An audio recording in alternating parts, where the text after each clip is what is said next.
Well, hey everybody, it's Dr. Karma Bryant. How are you guys doing? This is Car Chronicles. You guys ready? Let's do this.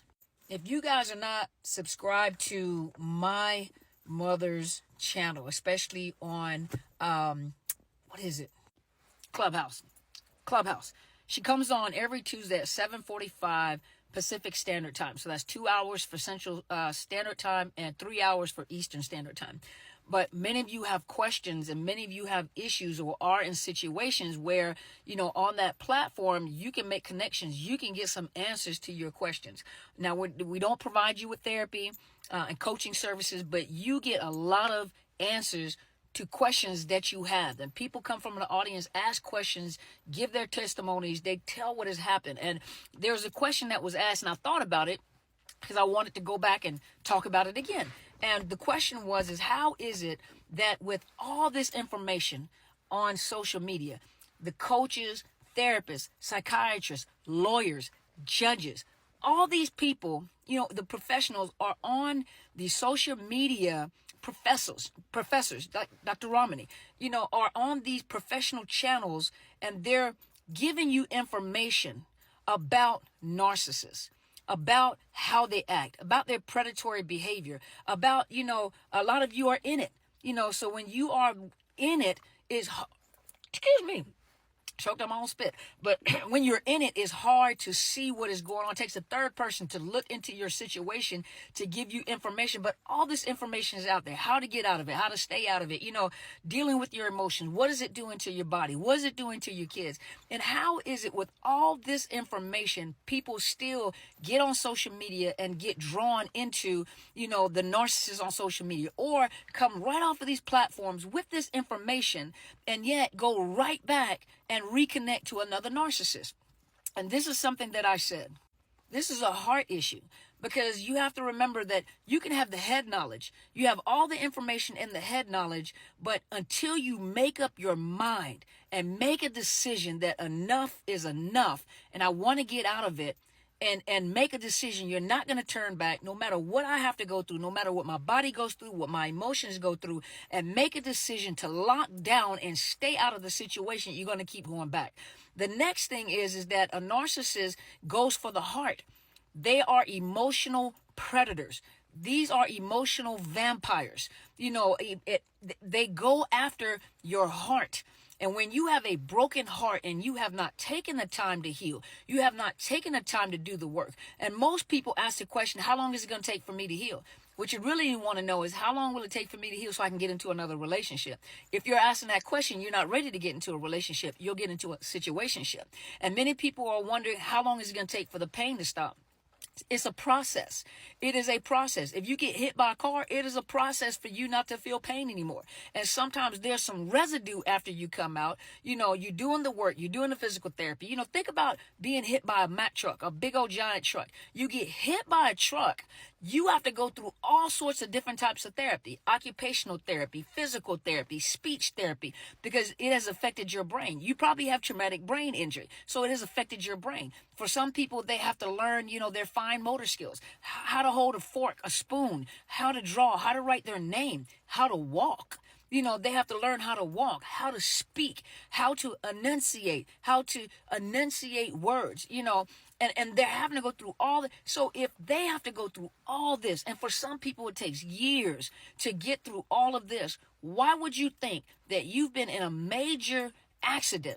Your neurological system has been affected, which is connected to your emotions, which is connected to your executive functioning. I think it's cognitive cognitive function, but your executive functioning. But all this has been affected, and some of you have been affected since childhood. And then you keep reconnecting with people, but you don't realize that's what it is. Now you get the knowledge, and what happens is, after you get the knowledge, you keep slipping right back into the situation because your heart is still hurting. You haven't put up the proper shields, and you need the feel good. Think about people that are on that are substance, that are addicted to substances, alcohol, drugs, the substances that they're taking. Depending on what they're wanting to feel. Some people don't want to feel. Some people don't want to feel. They want to numb the emotions. Some people want to sleep. They want to sleep. Some people need the energies. They just keep going, so that, those are those stimulants. Then you have those downers. Then all sorts of drugs, speed your mind up, slow your mind down.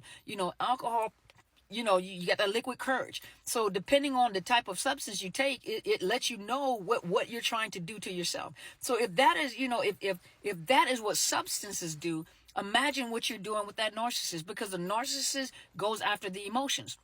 And narcissists can pick up when there's a void. They can pick up when there is hurt. They can pick up by the frequency in your voice.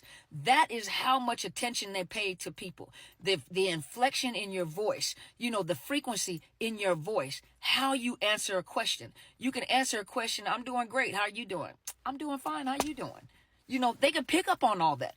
They can pick, hey, how you doing? Hey, I'm doing fine. All right now. But they can pick up on all that. They can pick up, one of the things that I have learned being a therapist, and a lot of you guys know that there is more nonverbal communication than there are verbal communication. It's not even what you're saying, it's how you're saying what you're saying. And a lot of times it is the nonverbal communication, the micro expressions that you don't pick up on.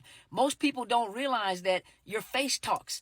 Your behavior talks. What people do, how you say things. The micro expressions are it's like the involuntary muscle reactions to certain things, or reactions to thoughts that most people don't know that they're doing, and other people will pick up. I learned in the military when I was going through equal opportunity training. And during the training, the trainer, and I think it's 4. There's a name for it. I'll think of the name. When I get it, I will talk about it again. But there's things that you know about yourself that nobody knows about you but you. There are things that you know about yourself that other people know about you as well. And then there are things that people know about you that you don't know about yourself. You don't realize about yourself. There are things people can look at you and they can pick up on certain things that you think you're hiding, and you're not hiding those things. They're very obvious, and you may deny it and get angry when people call you out. But think about it. That narcissist is not going to call you out. They're just watching you. And you are doing a lot of nonverbal communication, how you dress, how you walk, what you say, how you say, the inflection in your voice, like I said, your micro expressions. When they say things, they throw that bait out there to see how you react. They pay attention how you react, they watch to see how you react. Do I get an expression? Do I get a reaction? Even if it's not a verbal reaction, you think you're hiding it, but you're not. How often you communicate, what you talk about when you communicate. They can pick up even on social media when coaches and trainers and people are talking about it. They pick up when somebody is hurt. And, the thing that I tell people all the time is, especially those of us that are content creators. Those that are content creators, narcissists look at that as a challenge. You're talking about this, I'm going to challenge it, because they like a good challenge. Think about it. They like the chase. They like a good challenge. You're on social media. You're out there. You're in front of thousands and millions of people. And guess what they do? They like to challenge that strength. Oh, you're talking about it. Let me challenge you. Their thing is it's like back in the day when guys used to talk about, if I can get her, it's a notch in my belt. It makes me look like a hero. A narcissist does the same thing, female or male. That right there is my target. I can bring that down. I can shut you down. I can make you shut up. Everything that you talk about, I can challenge that. And the thing about it is that if you're not healed, you're going to fall right back into that circle, that cycle, that vicious cycle. And a lot of times people think they're further along than what they really are, and they're not. Do you know that when you are triggered there, your brain it picks up, it creates algorithms. For example, when you are stressed, it's almost like, and it's the best way I can explain it. I'm not a neuropsychologist, but the best way I can explain it is this. The brain picks up on habits. What do you do when you're stressed? It picks up, what do you do? When you're stressed, you pick up candy, you pick up sweets. Okay, so in that case, instead of you having to think about I'll just give you the cravings. So you don't have to think about it. I'll just create the cravings so that you don't have to think about it. And so now you're craving sweets and everything. So, you've been triggered. Now you're craving something. So it's a habit now. You've created a habit because your brain has helped you create that habit. Some of you are addicted to the pain. That's all you know. You are addicted to the pain. And so you're not used to healthy relationships. You're not used to, you don't even know what a healthy relationship is. You're addicted to the pain. You're addicted to the drama. You're addicted to the adrenaline rush. And that's what causes you to keep going back, whether it's on social media or whether you meet people, you're addicted to that rush. That's what you're looking for.